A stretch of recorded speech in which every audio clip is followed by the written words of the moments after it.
Hello everyone and welcome to episode 7.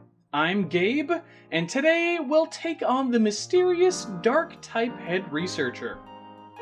But real fast, in the last episode, you passed through Route 4 and beat your rival Grant in a battle. This next area is supposed to have another Pokemon-type researcher where you can get your hands on another access code.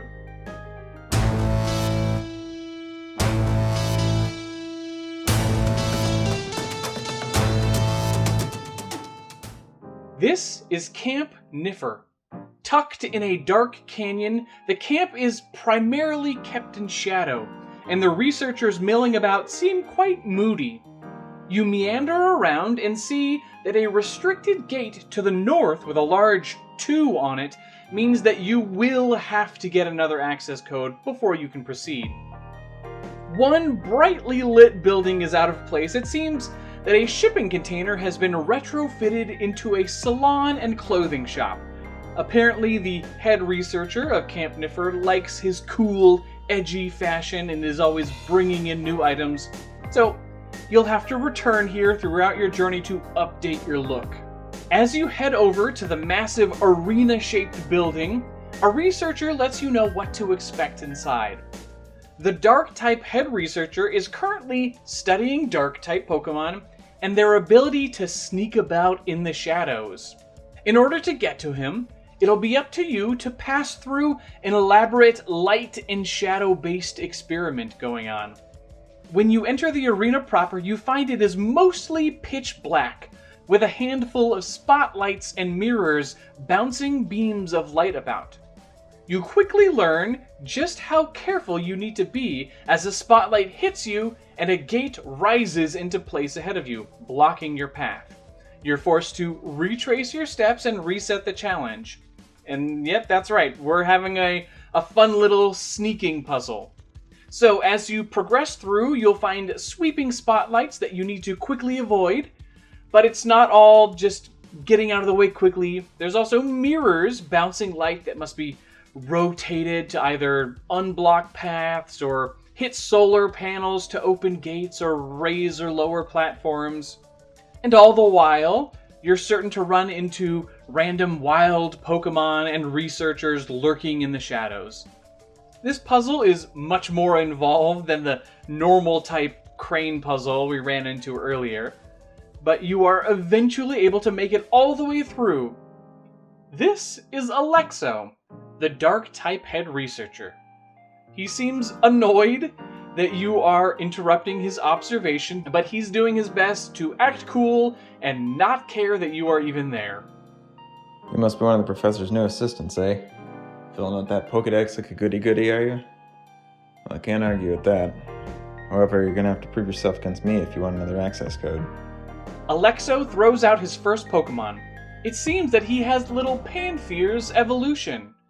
And it looks like our scared little monkey does not stay mono fairy type. Yeah, I wanted to have a little fun with it and add the dark typing. Now, I made sure to follow the design conventions of the other elemental monkeys, so first off, it needed a youthful subculture to inspire the look. I went with a kind of goth punk aesthetic, and that fits the new typing pretty well. And in order to continue along with the see no evil, hear no evil, speak no evil, our do no evil monkey here is going to have a weapon that it could most definitely do some evil with. This line is inspired also by the evolution of man, and how with great intelligence comes the capacity for great evils. In this case, our scared little monkey has learned how to fashion a basic tool and is ready to lash out at the world. Oh, and the very nerdy phrase that also helped inspire this is the, fear leads to anger, anger leads to hate, hate leads to the dark side. Not that this monkey is a Jedi, but you know what I mean, with fear leading to this violent little monkey. Anyway, this design was pretty easy because I had the Simi monkey base to work from, and I think it fits in pretty well with the rest of them, albeit on the edgier side of things. Oh, and I'll also give you a little tease and let you know that this is not the end of the Panfear line. If you have any guesses as to where it could go from here, I'd love to hear your predictions in the comments down below. But anyway, this is Simirage, the anger Pokemon. Simirage have grown out of their timid nature and have become wild and aggressive. They are quite intelligent and regularly fashion rudimentary weapons to protect themselves. Simirage are unpredictable as they bounce between helpful and antagonistic behavior. Its ability is Gluttony, so that's again the same as all the other Simi monkeys. Now, Simirage's fairy and dark typing is tough to deal with, and you need to swap out multiple Pokemon before you can beat it. Alexo is still annoyed and throws out a slithering Pokemon next. Yep, we have to get a prehistoric snake in there. And what better to use than the Titanoboa? This gargantuan ambush predator lived in prehistoric Colombia, in swamps, and it grew to be over 40 feet long and weighed more than a ton. So, it's a real big snake. This isn't going to be a single stage Pokemon, so our little snake needs to start out small. Well, small for a Titanoboa. That means that we'll have a wee Chunkus getting ready for a growth spurt. Giving it a shorter body let me land on a pose that none of the other existing snake Pokemon have used, and the silhouette was pretty boring to start, so I ended up playing up the scales along its body. This broke things up and emphasized their importance for when we eventually get to its evolution. It wound up being cute, but still intimidating enough to read as a dark type. And of course, as a mono dark type, the colors were pretty easy to figure out. This is Nanoboa, the big snake Pokemon. This prehistoric snake is incredibly heavy. Though not particularly long, Nanoboa can still constrict around its prey with its muscular body. It loses and replaces the scales on its body regularly, and they can often be tracked by following the discarded scales. Its ability is Shed Skin, so the Pokemon may heal its own status conditions, and that again comes from it losing its scales. This beefy little snake is tough, but your Takashuru comes to the rescue and takes it down. Alexo sighs and sends out his final Pokemon. Marsupup, our adorable regional dog, is getting an evolution. Now, as a reminder, it's not technically a dog, it's actually based on the Thylacine or Tasmanian tiger, which was actually a marsupial. Yes, convergent evolution is a wonderful thing. Thylacine filled a niche similar to that of wolves, coyotes, and other canids, so it evolved a very similar body plan. But yes, it's much more closely related to kangaroos and Tasmanian devils than it is to dogs.